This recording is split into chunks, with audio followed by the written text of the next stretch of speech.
Hey guys, it's Tiffany from The Strategic Method. Today we're going to be talking about flying spins. Flying spins are one of my favorite things, not only because they're fun and exhilarating, but also because they're worth more points. If someone was to do a sit spin in a competition, a level 4 sit spin would be worth 2.5. But if someone were to do a level 4 flying sit spin, the flying sit spin is now worth 3 points.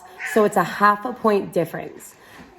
For a layback, if someone were to do a level 4 layback spin, it's 2.7. But if they were to do a level 4 flying layback, yes, that's a thing. If they were to do a level 4 flying layback, that would be worth 3.2. So join me as we kind of go through some common mistakes, some things to look for, things that you have to get those flying spins achieved. One of the first things to know is that a difficult flying entrance is actually a level feature. To get the feature granted, there must be a clear visible jump and the flying position must be difficult. The intended basic position must be reached within the first 2 revolutions after the landing. So I asked one of my skaters to do a difficult flying entrance of a flying layback. This skater has never done this before, so you can see she's struggling a little bit with it, but she's hitting that flying sit position in the air, and then she'll have to hit the layback within 2. So here's another example. So she lands right here. Mark. 1, 2. She's still not quite in that layback position. So even though she achieved that difficult fly in the air, because she didn't hit the intended basic position within 2, the flying feature wouldn't be awarded. So here is a flying sit spin. Let's see if she hits that intended basic position within 2. Mark.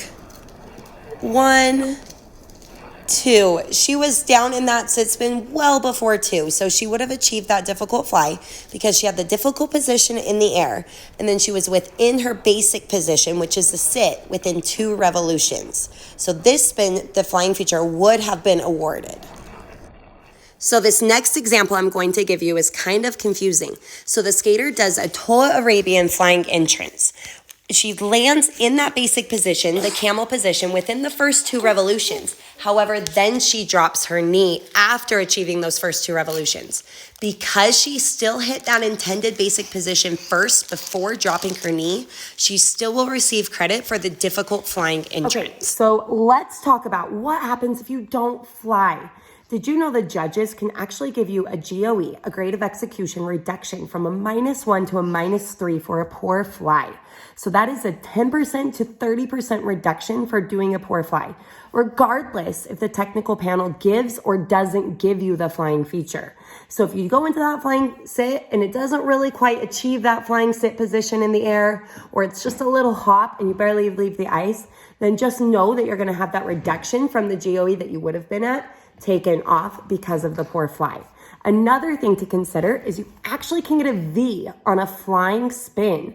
If you have a step over instead of a fly, the technical panel can award you with a V. Whenever you get a V, that takes 25% off of the base value. In addition to that, you won't get the level feature for the fly.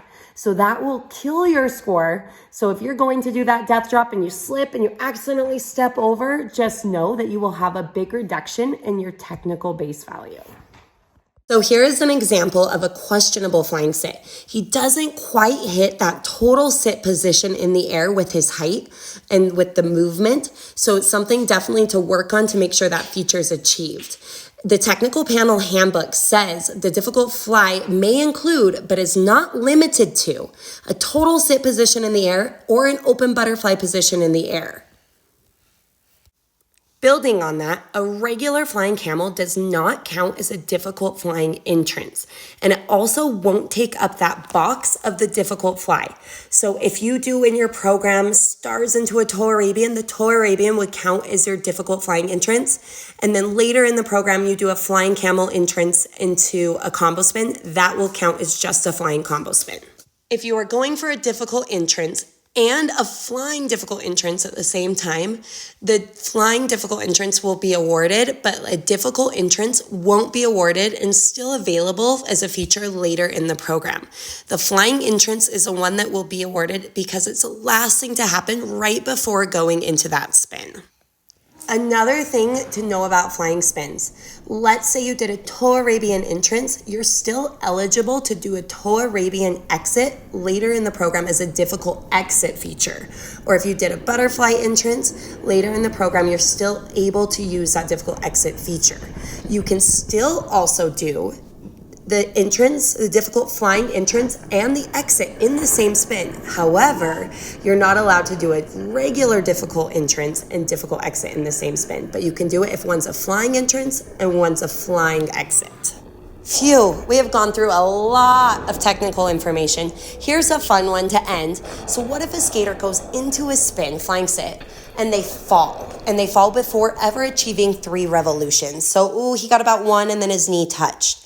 If that happens, the skater would receive no value for their spin.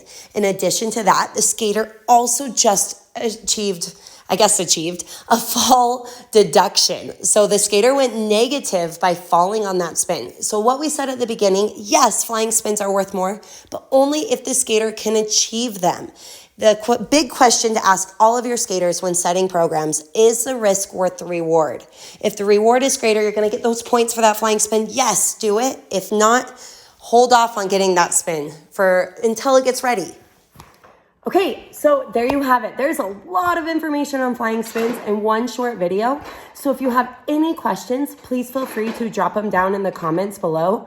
Also, feel free to put any suggestions of videos that we can make or any topics you want to be discussed. We are open for any ideas. This is our new YouTube channel, so if you guys wouldn't mind hitting subscribe so that we can continue to share this knowledge with as many people that want to learn it.